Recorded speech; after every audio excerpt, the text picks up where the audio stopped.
Himalayan को भी लेकर के रॉयल एनफील्ड, जो कि नाम बहुत सारे लोगों ने सुना है, आप लोगों ने भी सुना है और सबकी लगभग इंडिया में 80% लोगों की सबसे फेवरेट बाइक है रॉयल एनफील्ड, जिनका कि हम नाम सुनते भी आ रहे हैं और हर लोग का, हर आदमी का, बच्चे से लेकर के बच्चे तक, बूढ़े से बूढ़ा आदमी भी रॉयल एनफील्ड का दीवाना है। बट क्या आपको पता है, कोई टाइम ऐसा भी था जब राजदूत आई थी इंडिया में और उस समय पर रॉयल एनफील्ड को खरीदना एक बहुत बड़ी बात होती थी।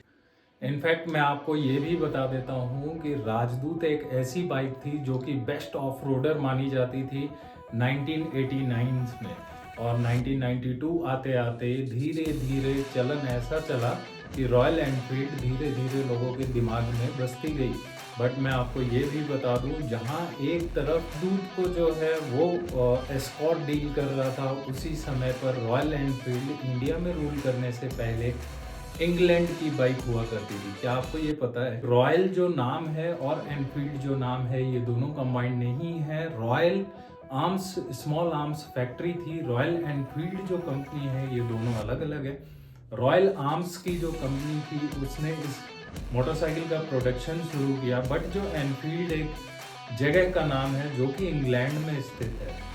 स्टोरी शुरू होती है तब जब ब्रिटिश आर्मी ने रॉयल एनफील्ड की बाइक्स को यूज़ करना शुरू किया। वेल आफ्टर जब आज़ाद हुई इंडिया, उसके बाद में इंडियन गवर्नमेंट ने ट्रायम्फ और बीएसए जैसे बाइक्स को अपनी इंडियन आर्मी में छोटी मोटी चीज़ों को डिलीवर करने के लिए इन बाइकों का सहारा लिया था। बट 3 साल से 4 साल आते आते, मतलब 3-4 सालों के अंदर अंदर ही जस्ट बीएसए और ट्रैम्प जैसी कंपनी, जी हाँ ये वही ट्रैम्प कंपनी है जिनकी सुपर बाइक्स डेटोना, जिसकी आज इंडिया में बहुत मारामारी है, तलाश है। 600 सीसी कैटेगरी हो चाहे 1200 CC category, sports bike production में ट्रैम्प का बहुत अच्छा रोल है। बट मैं आपको ये बता दूं कि बीएसए और ट्रैम्प की बाइक्स को डिसकंटिन्यू करने से पहले आप ये जान लो कि इसे डिसकंटिन्यू किया क्यों गया। मैं आपको बता दूं कि जो भी पार्ट्स और spare parts plus running conditions में इंजन के पार्ट्स के अंदर काफ़ी वेयर एंड टीयर्स होने लगे, जिसकी वजह से इंडियन आर्मी ने इन बाइक्स के प्रोडक्शन को लेने से मना कर दिया। 1952 आते आते रॉयल एनफील्ड और ब्रिटिश आर्मी दोनों के साथ में इंडियन गवर्नमेंट ने बातचीत की। बातचीत करने के बाद में 600 यूनिट्स का प्रोडक्शन डिमांड किया गया इंडियन गवर्नमेंट द्वारा हमारी आर्म्ड फोर्सेस के लिए, हमारे जवानों के लिए, जो कि पहला लॉट था। जो ये पहला लॉट आया, इस लॉट के आने के बाद कुछ ऑफिसर्स ने इस बाइक को टेस्ट किया। टेस्ट करने के बाद हर ट्रेन के अंदर में, चाहे वो रेत हो, चाहे वो कीचड़ हो, चाहे वो लेह लद्दाख की सर्दी के अंदर में बाइकों का चलना हो, इंजन से रिलेटेड हर प्रॉब्लम को देखा गया, क्या वो बाइक्स प्रॉब्लम कर रही हैं या नहीं कर रही हैं।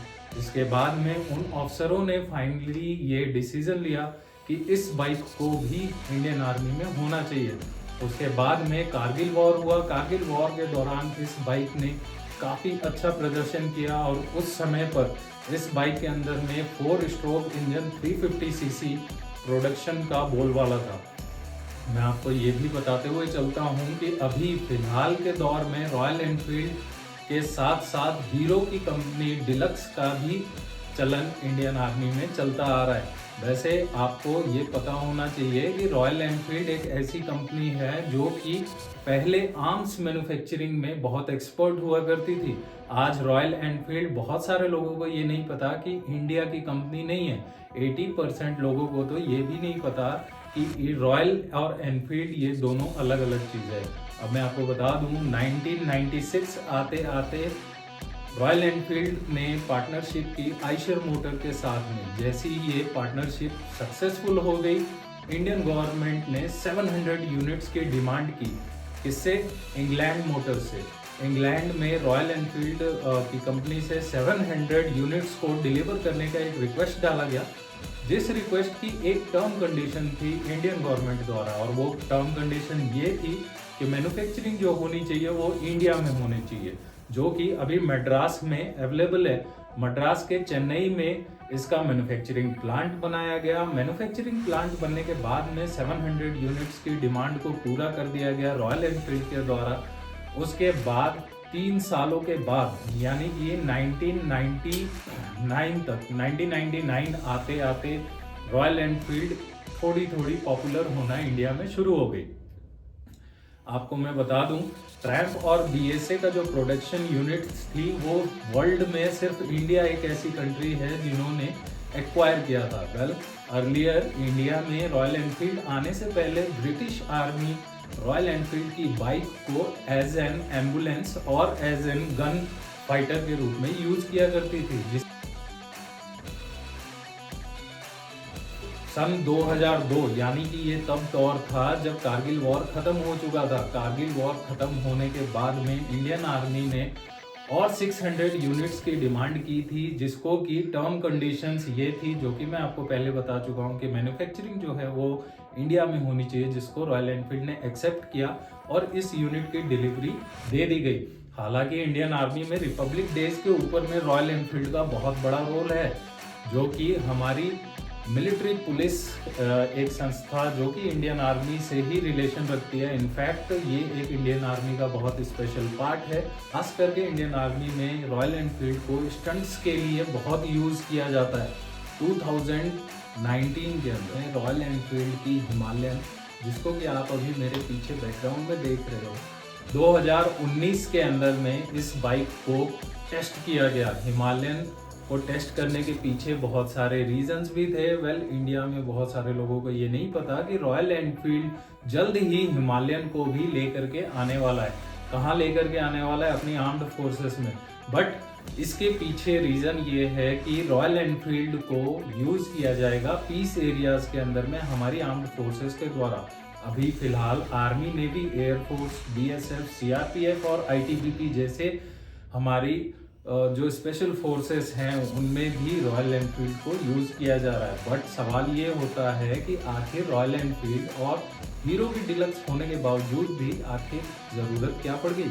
ज़रूरत ये पड़ गई कि हिमालयन जो बाइक्स हैं उनको ले करके कॉन्ट्रैक्ट साइन जो इंडियन गवर्नमेंट द्वारा किया जाने वाला है वो किया जाने वाला है 2024 में। बट 2024 के कुछ टेस्ट जो हैं वो बाकी हैं। जो अभी 2023 में लेटेस्ट मॉडल की रॉयल एनफील्ड हिमालयन आई है उसको भी लेकर के कंफ्यूजन है। कंफ्यूजन इसलिए है बिकॉज 2019 के दौरान जब इस बाइक को टेस्ट किया गया था वो थी ओल्ड मॉडल, बट अभी न्यू शेप जो 2023 में आई है, इस शेप को आने के बाद में इंडियन आर्मी ये सोच विचार करने पर मजबूर है कि या फिर ओल्ड मॉडल्स के जो ऑर्डर हैं उनको कैंसिल किया जाए या फिर न्यू मॉडल के लिए ऑर्डर प्लेस किया जाए। क्या किया जाए वो भी आपको बताते हुए चलेंगे। अगर अभी तक आपने मेरे चैनल को सब्सक्राइब नहीं किया, लाइक नहीं किया तो प्लीज़ कर दीजिए अगर आपको ये वीडियो अच्छा लगता है तो। अब बात करते हैं कि रॉयल एनफील्ड की इस हिमालयन को जो टेस्ट करने के लिए 2019 के अंदर में 11 ऑफिसर्स की टीम हर टेरेन में, हर कंडीशंस के अंदर में रॉयल एनफील्ड की हिमालयन को लेकर के निकले, जो कि कोराकरम नाम की एक जगह है, लेह में स्थित है। 18,000 की फीट पर इस बाइक को लेकर के जाना राजस्थान जैसे डिजर्ट में, लेह लद्दाख जैसे ऑफ रोडिंग में और कम टेम्परेचर की तांगसे जैसे जगह पर और सियाचिन में इन बाइक को टेस्ट किया था।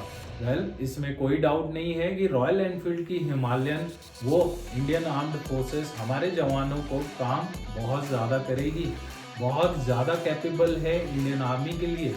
बट अब सवाल ये भी पैदा होता है कि क्या रॉयल एनफील्ड की बुलेट को डिसकंटिन्यू किया जाएगा? वेल, मैं आपको ये बताता चलूँ कि रॉयल एनफील्ड की जो हिमालयन है वो तो आएगी ही आएगी, बट जो बुलेट है उसको डिसकंटिन्यू नहीं किया जाएगा और हीरो की जो डिलक्स है वो भी डिसकंटिन्यू नहीं होगी।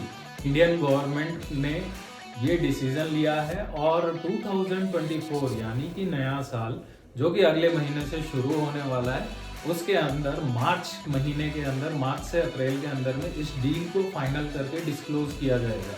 ठीक है, तो अगर आपको ये वीडियो अच्छा लगा, आपको ये जानकारी अच्छी लगी तो प्लीज़ चैनल को लाइक करिए, सब्सक्राइब करिए। जय हिंद, जय भारत।